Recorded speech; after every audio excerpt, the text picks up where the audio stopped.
just thanks for offering, and thank you for speaking about the entities in your experience. Oh yeah, it totally thrills me. It's something I have a lot of experience with, and I'm always like, wow, people want to know about that. Okay. um,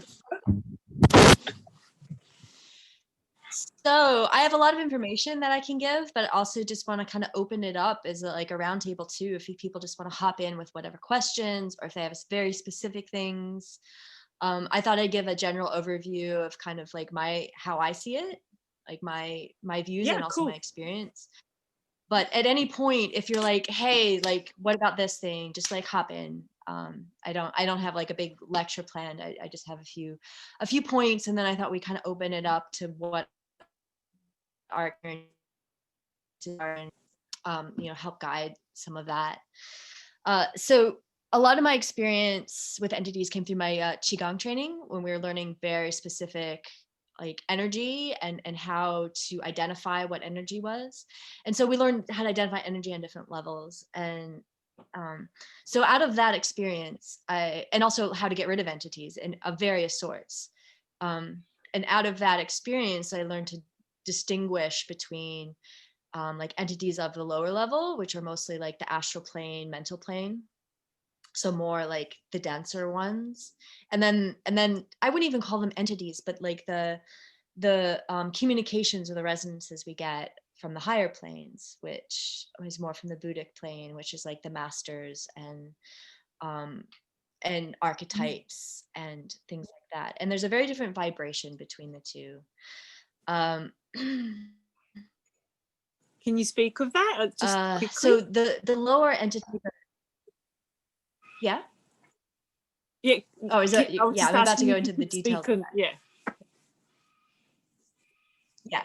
So in the lower, like the lower vibrational entities, in the astral plane, we can get like the spirits of people who've passed. So these are just people who haven't remerged with the greater whole, who are staying and for some reason. And sometimes it's this particular reason. Sometimes they're just lost and they don't know how to transfer over to the next, where you get to reemerge with the oneness and then be reborn into like the next incarnation. Like they haven't figured that out. So they're souls that are basically, they're either stuck or they have chosen for a very specific reason, because some of them choose because they want to be protectors of like their children or their grandchildren or of houses. And that's where you get like poltergeist and things like that. Like they're attached to very specific either people or places.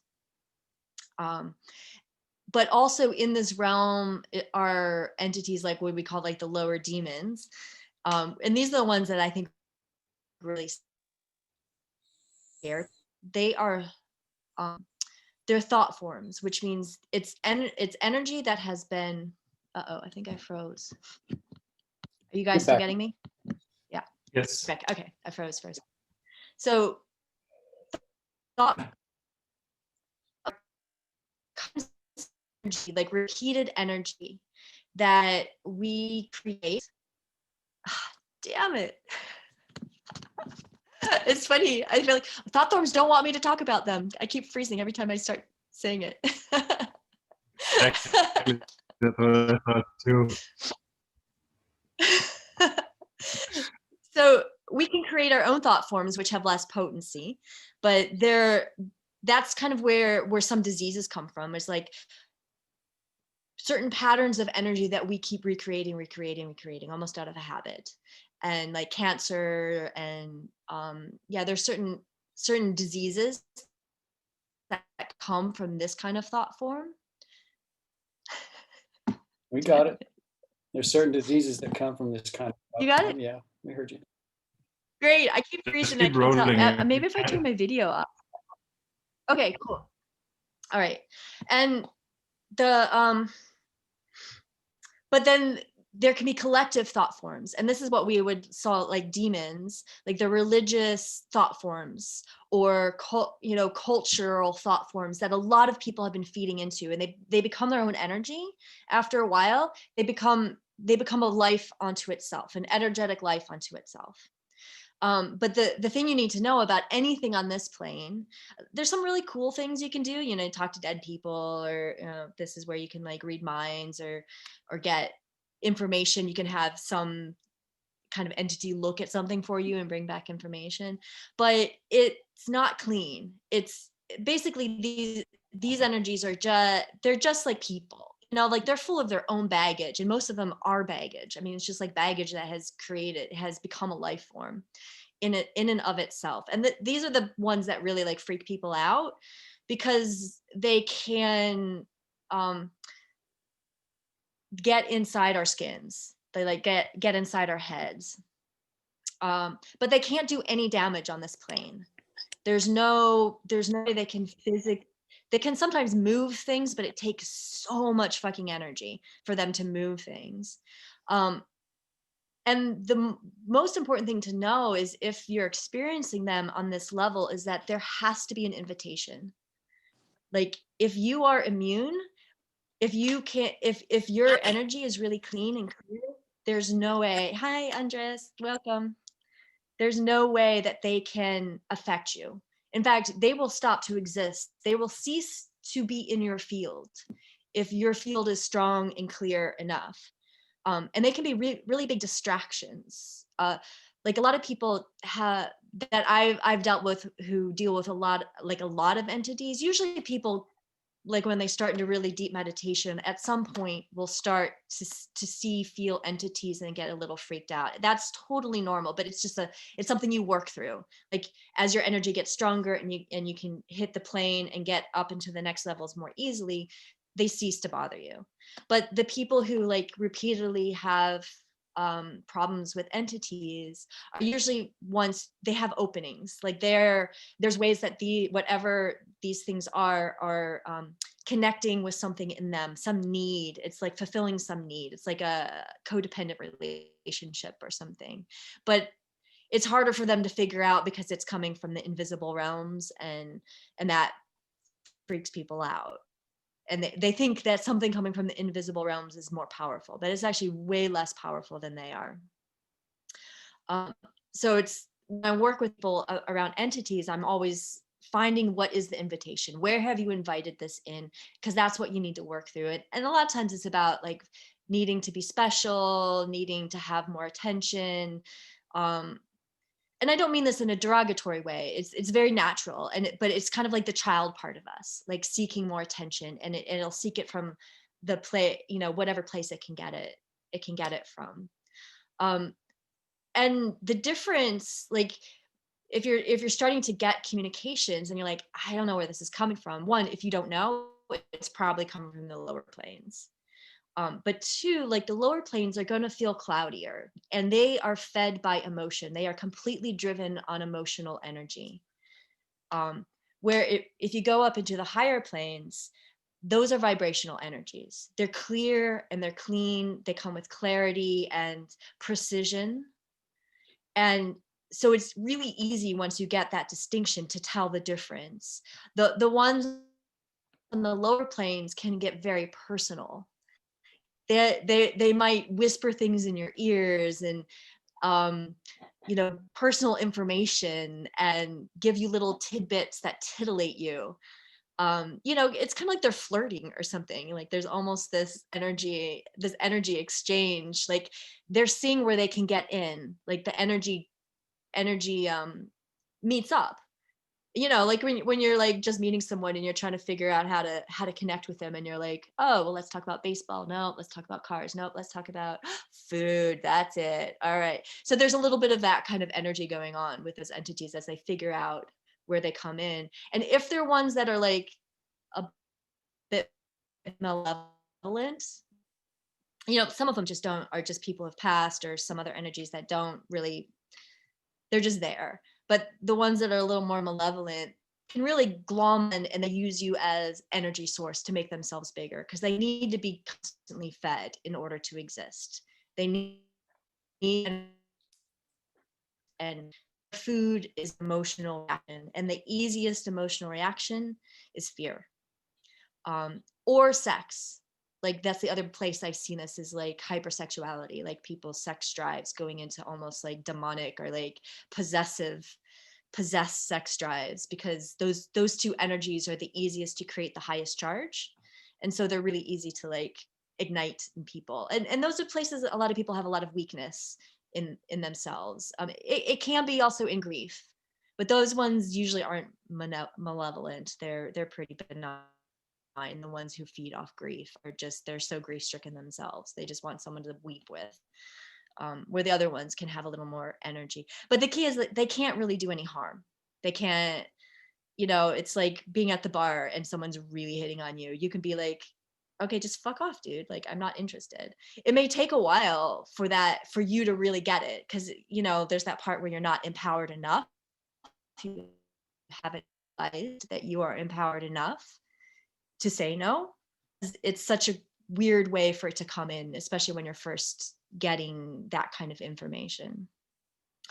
So going up into higher planes, then there's a lot of different levels you can go to, and I can't say I've communicated with that many of them, but the ones I've communicated are specifically like masters and archetypes. And those are two separate things. Like masters are very, like they're conduits of specific energy coming from higher planes. And then there's also like what, you know, aliens or cosmic energy, which is also kind of in that realm, but not exactly, bringing very specific information and intelligence and sentience through. And it's cold, like things on the higher plane are not personal.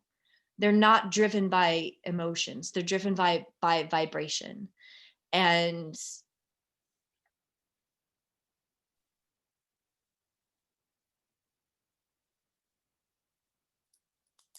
sending something and you happen to be a channel through which it can come through. And so there's not going to be that emotional, there's emotional hooks that can come through of things on the lower planes.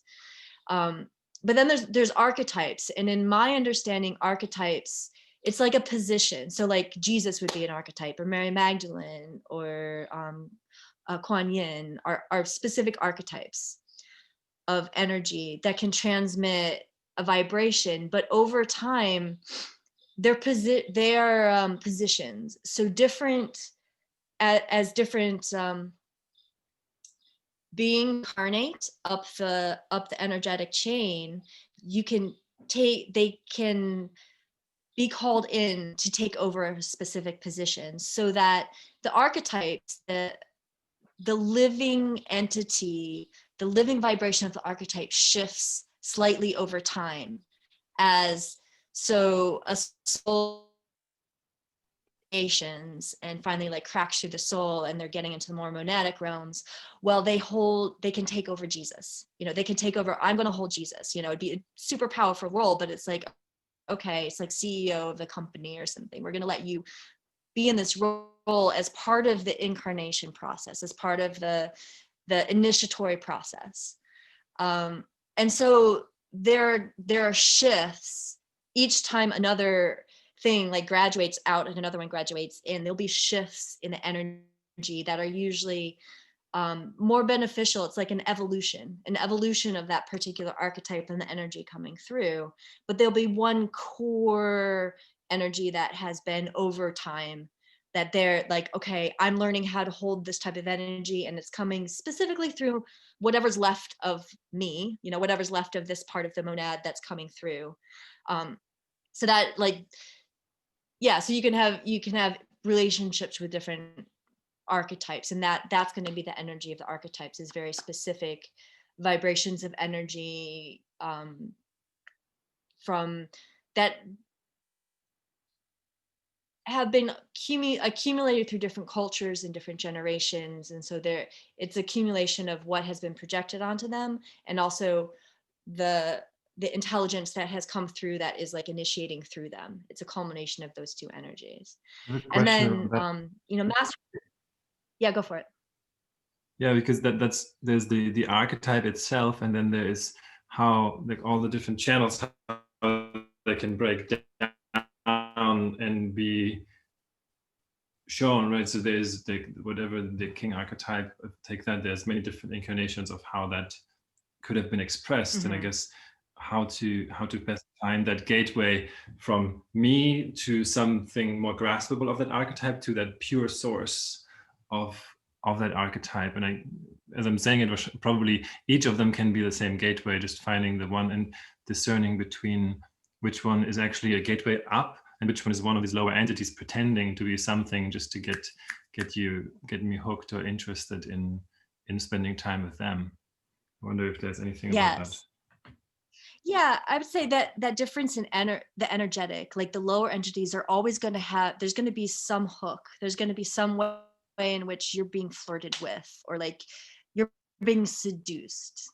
Whereas the higher ones, you can reach to them, they can reach to you. It'll go both ways, but it's really, they are not interested in you as a person. They could care less about you as a person. It's, you are a vessel through which this energy can pour through, and that's what they're looking for. And it's super clear. Okay. Like when you're there, it's super clear that you're just this thing, like you're, but it's like, okay, you don't really matter. Like you as a being doesn't matter. You as a channel matters. You as a vessel for this matters. Does that help?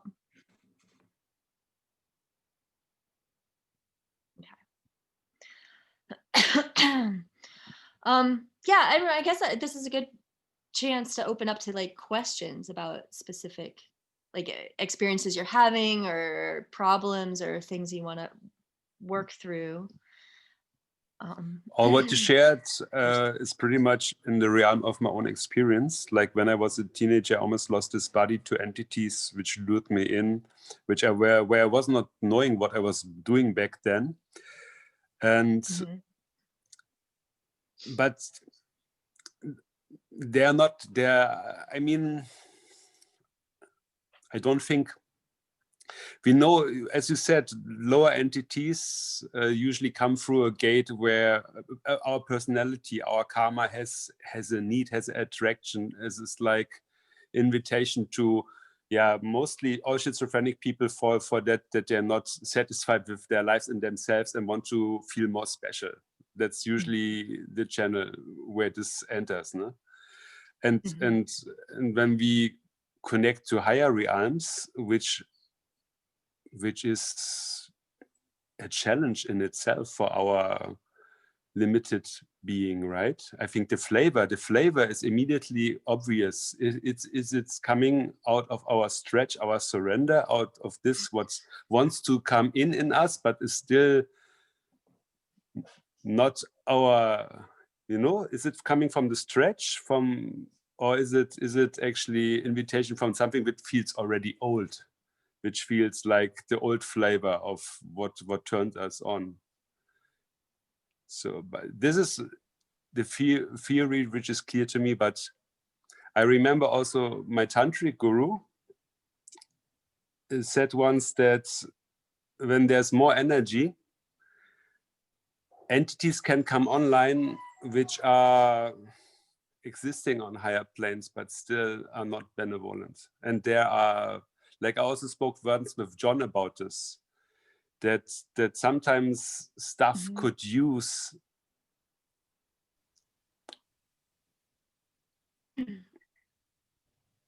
anyway. I also don't want to. I want to say I feel what I understood till now is that basic affirmation, whenever there is some contact, to demand if this is really for the highest good. I think you said it already. I came late. I don't know what was said. No? But what I want to say is things can look on each level or be pretended as this or this, but it's not. And we always, if there's a moment of uncertainty, we should check in with our absolute core and demand from there. If it's not this is over, this is gone out of my space. And as soon as uncertainty is arising, and then we are safe because nothing else we have then to seek refuge there, right? This is my full experience. Yeah, we have the power at all times.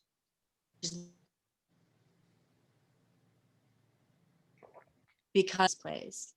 Like there's places in ourself that we are not as aware of that they're utilizing, but they can be dangerous in the way that, like what you're saying, Andres, like a lot of people who get into a lot of drugs create a big opening for entities to come in. It's like big gaps, and then they can push you to do things that you wouldn't do. So they're not physically harming you, but they're causing you to physically either harm yourself or harm other people. That's something that they do have the power to do, but it's still you. And ultimately, all of this is you. Every part of it is you, is some unintegrated part of yourself. And I mean, it's us, it's all of us. Like we are all of those things. So there's some unintegrated part of ourselves that we're not being able to make peace with and fully like integrate, because once that's fully integrated, then it just ceases to exist. And there were a lot of scary stories going through school. You know, like Gwe are the they're demons. They're basically like ghosts. They're like malevolent ghosts. And it was always this thing in Qigong school of like how scary they were, and there's all these videos about them doing harm and blah blah blah. And I got scared one day, and then I was just like, you know what, I don't believe in you. I'm like, I understand that maybe out there something exists, but I'm choosing not to believe. And that's my protection, is like, I just don't even fucking believe in you. Like, I think like ghosts I'm are rather low level, but some traditions create gods, right? Like when there is a more immature understanding of the whole, and there's cultures or civilizations or groups which worship in a certain way, and maybe also offering animals or whatever, they create deities on astral levels, on wherever levels. But yes. and you can. They might not match to our paths at all. Like I had contact with some Wishol shamans, and their deities, their gods, they were super powerful, and they were not ghosts. They were something like a manifested belief system, a certain way how to react with reality and the absolute. But they also were not fitting to what was serving me or what was my path. So also this we need to distinguish. No? There's so much stuff alive.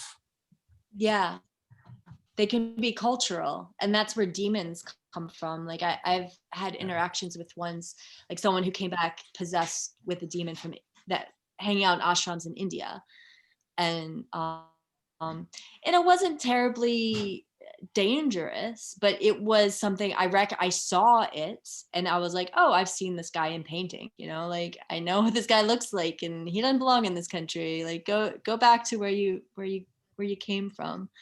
But yeah, they're like thought forms that have been fed and fed and fed, and so they have power, and sometimes they're used. And it's not that they're bad. Like there can be malevolent ones, but like grandma can come and give you advice, and she's there's nothing particularly wrong with that. About having that kind of connection. It may be that her soul isn't settled enough to actually transition, or that she's chosen to stay to like look over you. And sometimes that's what a lot of like different like old shamanic religions have done, is they've created these thought forms in the form of like demons or protectors who come and they actually play a role. And great, okay, good on them, they can do that. In my system, I'm like, I don't want anything to do with you, so I like keep myself, like I just don't believe in you, because I don't really want to have anything to do with you, and I have that option. I have the choice of doing that. So just being aware, and awareness is like a really big key. And then if you're having continued problems of like, then it's something unintegrated in yourself, and being able to integrate that. But then sometimes there's cultural, and that's what the Gui in China are like ghosts, but they're thought forms that have been really like made to be dangerous and scary. And so we have whole cultures who then feed them and empower them. I would love to. Yeah. I would love to talk about about how to hone in the communication with the higher realms, because the lower ones, they want to be here, they lure and they use my language or the hooks that they can find.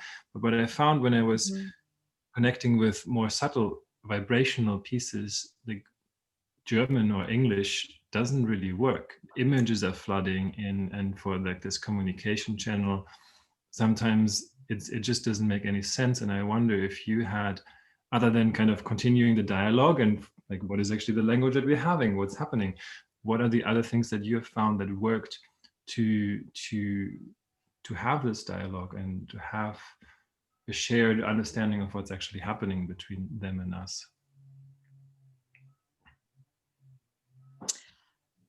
I mean, one is like regular meditation practice, which is being able to open the channels cleanly if you want to get to specific places. You can, and then asking, like I've had the experience of being with beings from Sirius, and I could tell, I was like, I can't handle, I can't understand you, and I couldn't even handle the frequency of your vibration. And so at first I asked them the question of like, can you show me what love is for you? And I got a blast so huge that I was like, my body can physically not handle it. And I felt them like, oh, like kind of be like, oh, let's turn the lights down. A little bright for you, huh, dear? Kind of like, and so like you can ask for modulation. And most of those, like if they want to communicate something with you, they'll find the language in which you will understand. And I know I've understood when like different masters or archetypes would come to me, and they'll give me images specifically that I know is like, oh, this is so I get it. Like something that's specific. There's a vibration of this image that they know, if I see this image, I'll get more of what they're trying to say than if they try and show me in their, like what they're, because I can't even comprehend. I mean, someone from Sirius, like I don't have any of the experience to be able to comprehend in their own way of communication. So them coming down and showing me things through, like picking through my brain and saying like, oh, she'll understand because this thing in her brain says. So a lot of times it'll come in through these things that personally mean something to me. And that's really beautiful, because, and especially if I ask, I'm like, I don't understand. Can you tell me a different way? I don't understand.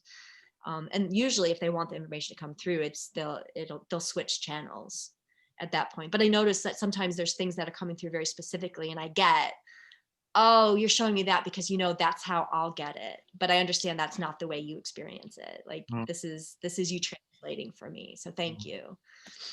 I would like to say that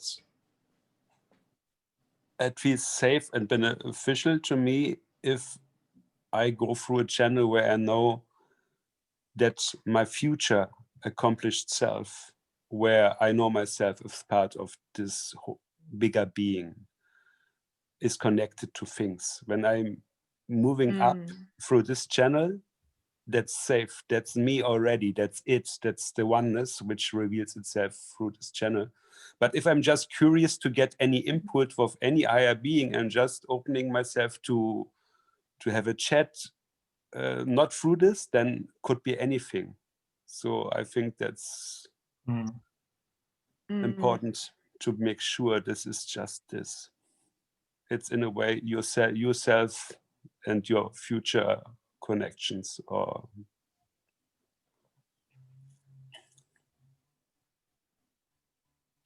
the way I've noticed it. Oh, go ahead, Yana. The way I've noticed it happens for me first is I'll start to sense presence very subtly, and I can kind of see at the same time as feel. And it's very subtle. And then what happens, there's an energy exchange. So it's like that there's a direct energy exchange, and that goes on for quite a while. And I can kind of, there's a part of me that understands that, And basically I just kind of sit in that, and that takes a while until it's like my system starts to recalibrate to the relationship. And then eventually that's when, yeah, dialogue begins and things just start to flow. And yeah, and then I just kind of write stream of consciousness about whatever, anything, I don't know. Generally it's about understanding different aspects of life or reality of whatever, just, yeah, or evolution. So right, yeah, I'm on board with what Jan said about the sensation, the ineffable presence of it.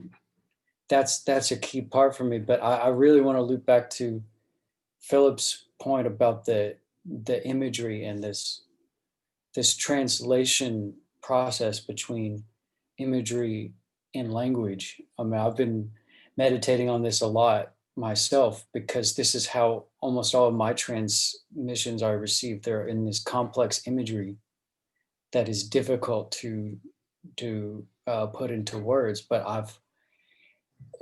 what it's been coming through to me about this is that, because for me it might be, and maybe this is true of you too, Philip, I find the easiest way to access all this stuff is through my black hole meditation, crossing the event horizon. That's where it's easiest for me to get it.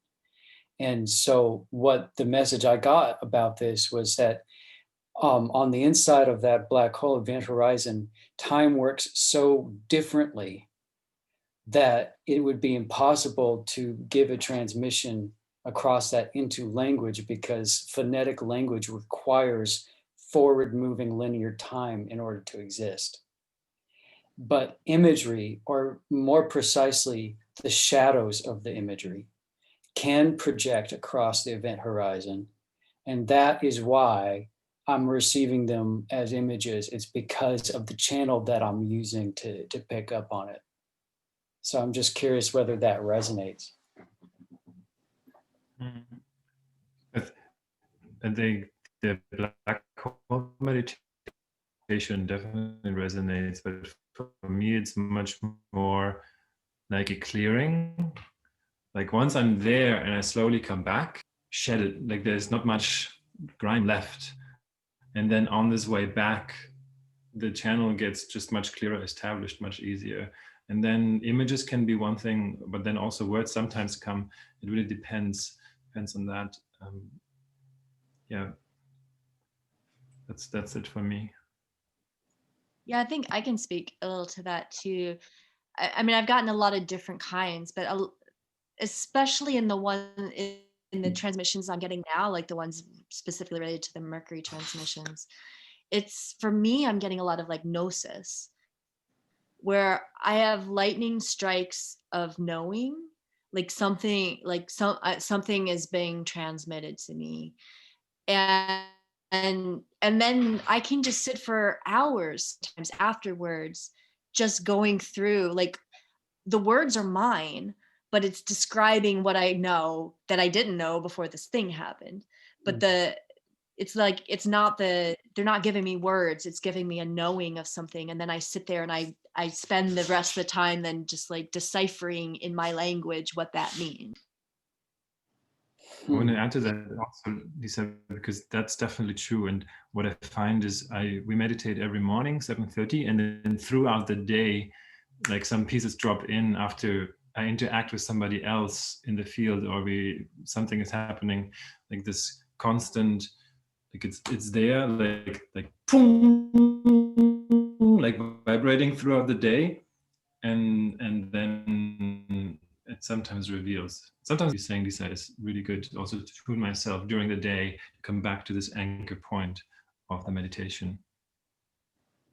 Right, that happens with me all the time. Like it feels very often like the transmission itself is a seed, and it actually germinates and sprouts at some point in the future, maybe a minute later or maybe months later. Yeah, this happens to me all the time. Yeah, I see with a higher part of me something which I understand there, but it's like a flash, and then in my normal awareness, it unpacks in my subconsciousness, or I don't know, until it maybe arrives fully, or yeah. Because I think also has to do a little bit with the modulation, Lisa, that you mentioned. The whole thing I would not be able to take in the whole thing in that moment. So it kind of continues to trickle through. And I found also, like, Lear and I've been running these Mercury Synergy calls on Sundays. And it's been amazing because it's like this whole other way, because it's almost like we're each getting bits, but like when we meet, I can suddenly see everything he's gotten and he can see everything I've gotten. And then we start putting together the like places where it fits, or like other people will pop in with their bits, and it's just like, oh, like it just takes it to this whole other level of like how much information is coming in, but how it synergizes between us when we're connecting and we start talking.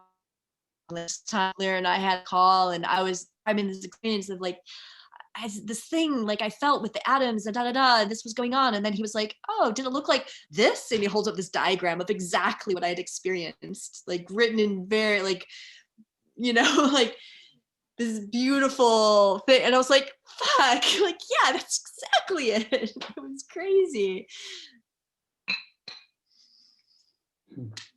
Yeah, it I'm was curious. like, so that's happening. I would like to know if any one of you made more contact or experience or could integrate to work with Varuna more. Have this come up for someone to explore this? Varuna?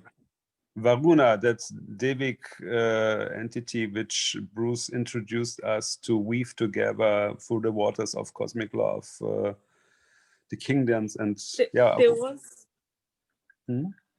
There was during the early morning meditations at the same time when Bruce does them, there was like a transmission about, I never posted it or anything, about to become an oceanic being.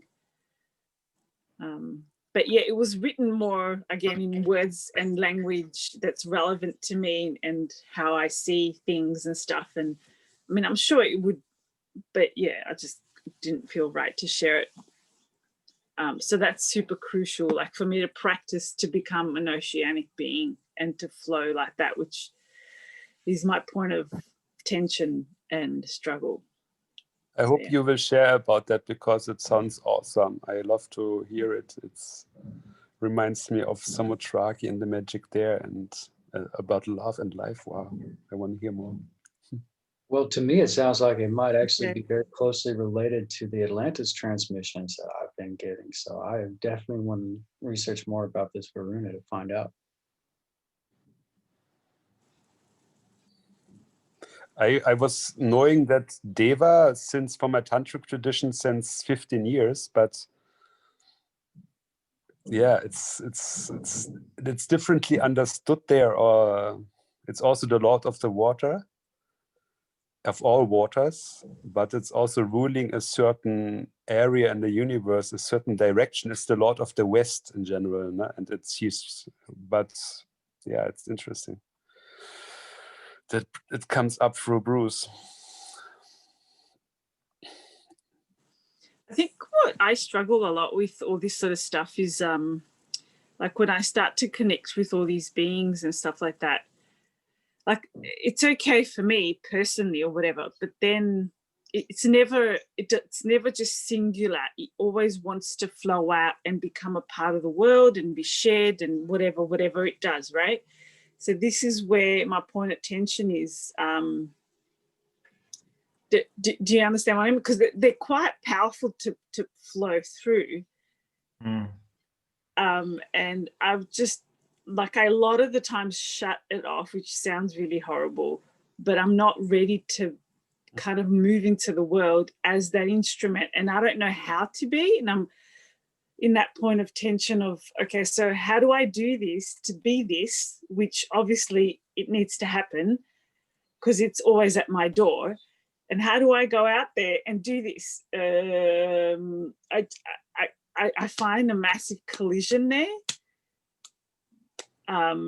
because that power needs to come through, and it will be shown, and it will be seen. And I can't handle this whole thing of, oh, Yana. Do you understand what I mean? Like Yana, the personality Yana associated. It's just like, well, no. Like, it's very clear to me that no.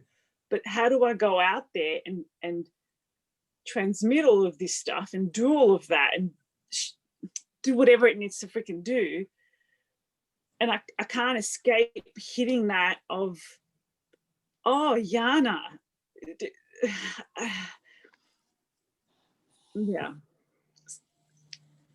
How to be and not be at the same time. Yeah, I totally, I don't want to say I know exactly what you're going through, but I'm like feeling the resonance in me of like, I don't want to be this. Like I want to be that. But it's like, you have to be this in order for that to come through. Like it doesn't have a vessel to come does that. Yeah. I do it in secret, Yeah. right? And sometimes feeling the inadequacy of the body.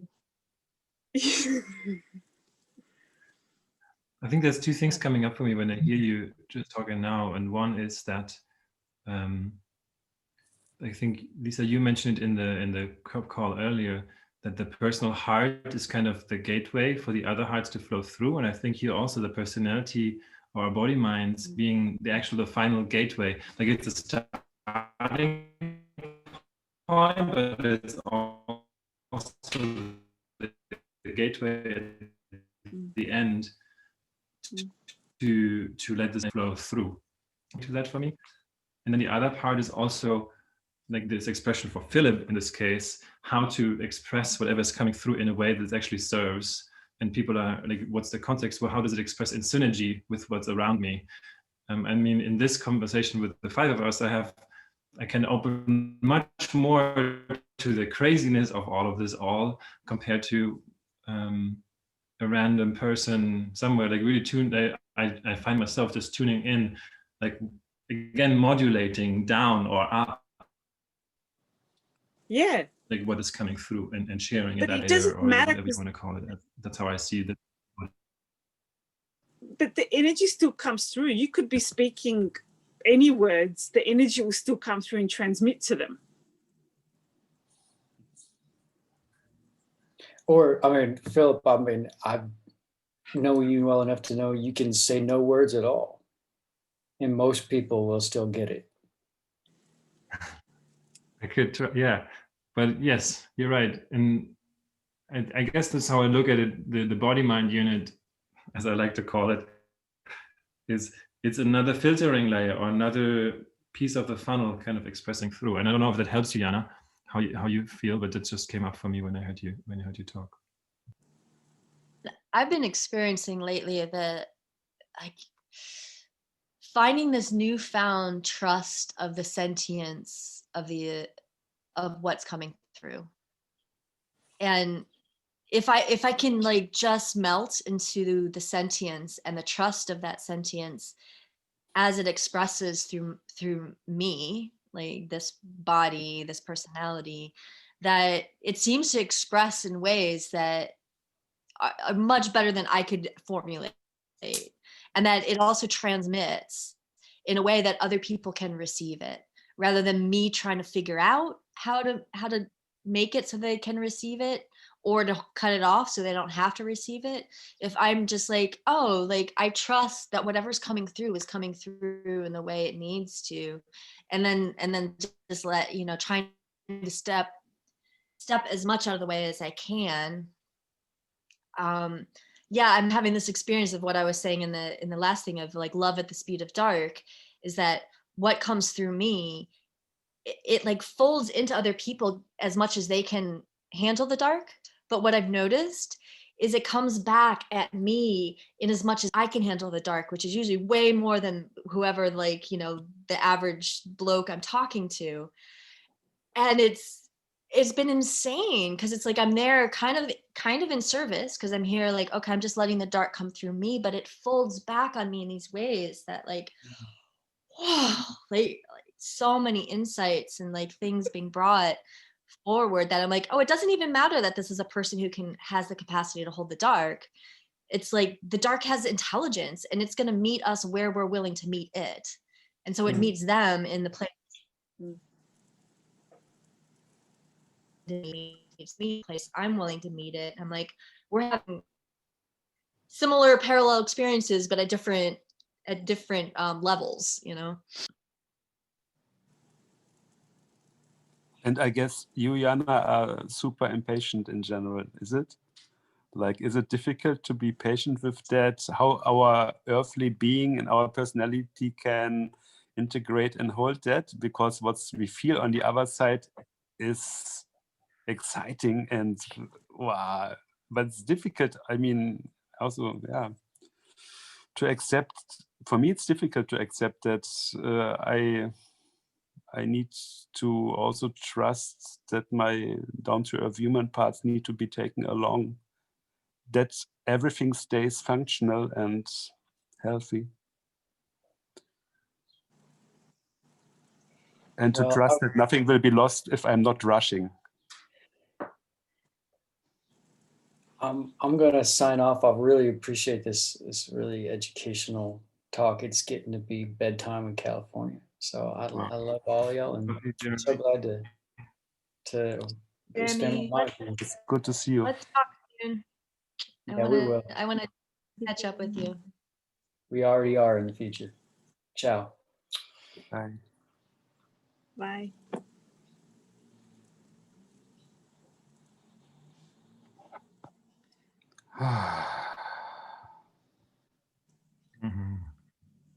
I think I've just come to a conclusion just to sit in the tenderness of it, and that's it. Like not go in any direction in any way of any thought forms, anything. Just sit in the tenderness of it. This is way bigger. Like what Bruce explained tonight totally makes sense on so many levels. I really got it, and it made me kind of feel like, I can relax a little bit more. Okay, I'm not just almost like my body's not freaking out for no reason. Like, so yeah, there is something deep, much more broader and deeper that I don't really know integrating. So yeah. But at the same time, like it's like there's times where I can touch in and sense and feel and grasp a little tiny little bit of it, enough for me to kind of continue on. So yeah. Okay.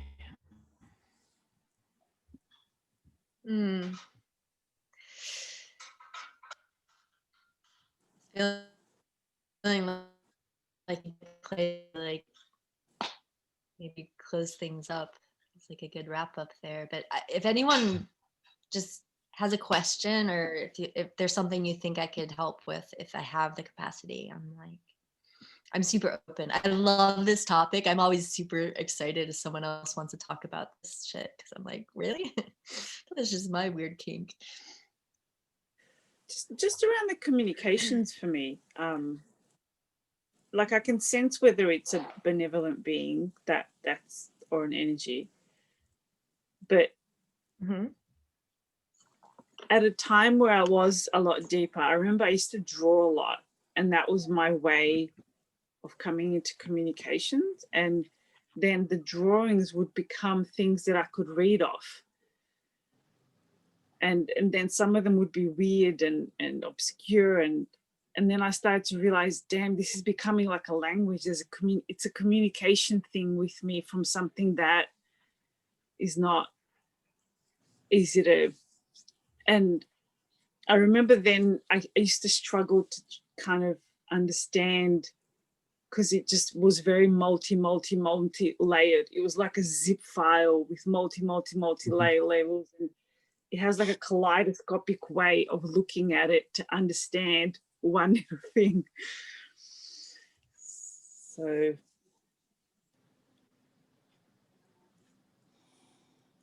Mm. Mm.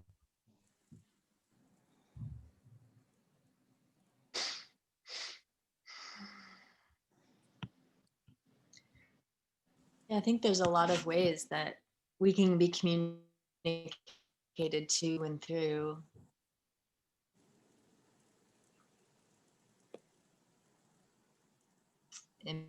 Images, words, just understanding. I feel like I think it's good to. I don't really. Yeah, go ahead. So you're still talking. Sorry, the choppiness. I thought you were done. Sorry. Just want to throw in one more piece, and that's lovemaking. Especially here on the island with some loved ones who were just going deeper. That there's also an expression. I had it making love in one of the chapels here. Really, an expression of a lot of pieces like coming through us in those particular places in this case. And in some sense it's more like the lower level beings in this case expressing themselves and feeling the lovemaking and like, wow, we can actually like now go, but also like making love as two black holes coming together and merging. Also there a bunch of stuff comes in, and then combining that with meditation before or after has been super strong, just to throw it into the toolbox of A, tuning into different vibrations, and B, also just different ways of accessing the things that might come through. And lovemaking in nature, I always feel like all what's alive around the river, the stones, everything is taking part and is through me making love. Mhm. Yeah, I've been experiencing that of the dark, making love with the dark, like, and bringing the dark in, and it's just this whole other experience that, like, yeah, that happens. It feels like it just ripples out too. It's like it comes through, and then it's like a tsunami, and then it. We should connect maybe in the solstice also through this channel, not just having a fire going everywhere, but also having a joint eros, one being. Thank That you. would be Definitely. beautiful. And tattoos. Yes. Oh fuck! I would love this. Yeah. a mass I started getting sacrifice. images of my next one that I would have to do. Like, I've got one wrist, and this one needs to get done, and then the dragon and the Templar's dragon.